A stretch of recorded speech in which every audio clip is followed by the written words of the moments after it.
Assalamualaikum warahmatullahi wabarakatuh. Perkenalkan, nama saya Ihsanul Adli, NIM 22150125.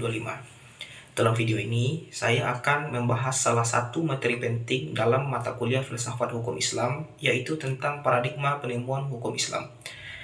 Topik ini sangat menarik karena menyangkut bagaimana hukum-hukum Islam itu ditemukan, diformulasikan, dan dikembangkan oleh para ulama dari masa ke masa, terutama ketika menghadapi persoalan-persoalan baru yang tidak disebut langsung dalam Al-Quran atau hadis. Sebagaimana kita tahu, Islam adalah agama yang tidak hanya mengatur ibadah, tetapi juga sistem hukum yang mengatur kehidupan umat manusia secara menyeluruh. Nah, ketika muncul persoalan baru dalam masyarakat seperti fintech, lingkungan hidup, rekayasa genetik, para ulama tidak bisa sekadar mengutip teks. Mereka harus menemukan hukum dengan pendekatan tertentu. Dalam filsafat hukum Islam, dikenal ada 3 paradigma utama dalam menemukan hukum. Yang pertama paradigma bayani, yang kedua paradigma burhani, dan yang ketiga paradigma irfani.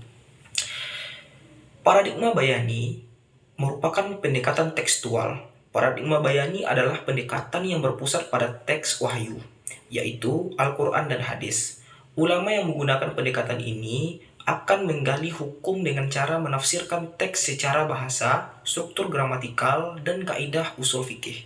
Contohnya, dalam Quran Surah Al-Baqarah ayat 275 disebutkan bahwa Allah menghalalkan jual beli dan mengharamkan riba. Maka dalam pendekatan bayani, hukum riba langsung ditetapkan sebagai haram tanpa perlu penafsiran tambahan. Paradigma ini kaku tapi kuat karena menjaga kemurnian teks, namun kelemahannya kadang sulit digunakan untuk menjawab masalah modern yang tidak disebutkan secara langsung dalam nas. Kemudian yang kedua, paradigma burhani.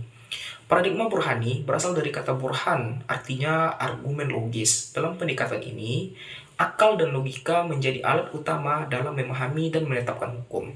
Kalau bayani fokus pada teks, burhani fokus pada rasionalitas, kemaslahatan, dan konteks sosial. Contoh penerapannya, ketika membahas hukum tentang transaksi e-money, karena tidak ada teks langsung dalam Al-Quran, maka ulama akan melihat tujuan transaksi, maslahat masyarakat, dan tujuan syariah seperti perlindungan harta. Paradigma ini lebih fleksibel dan kontekstual, tapi juga rentan menimbulkan banyak perbedaan pendapat karena setiap orang bisa berpikir berbeda. Yang ketiga, paradigma irfani, pendekatan spiritual. Paradigma irfani adalah pendekatan intuitif dan spiritual. Hukum dalam pendekatan ini ditemukan melalui pengalaman batin, zikir, perlindungan, dan kedekatan dengan Allah. Paradigma ini sering digunakan oleh para sufi dan filsuf hikmah. Mereka melihat bahwa hukum Islam tidak hanya soal benar atau salah, tapi juga soal penyucian jiwa dan keikhlasan. Misalnya, zakat dalam pendekatan irfani bukan hanya kewajiban formal, tapi juga cara menghilangkan cinta dunia dari hati.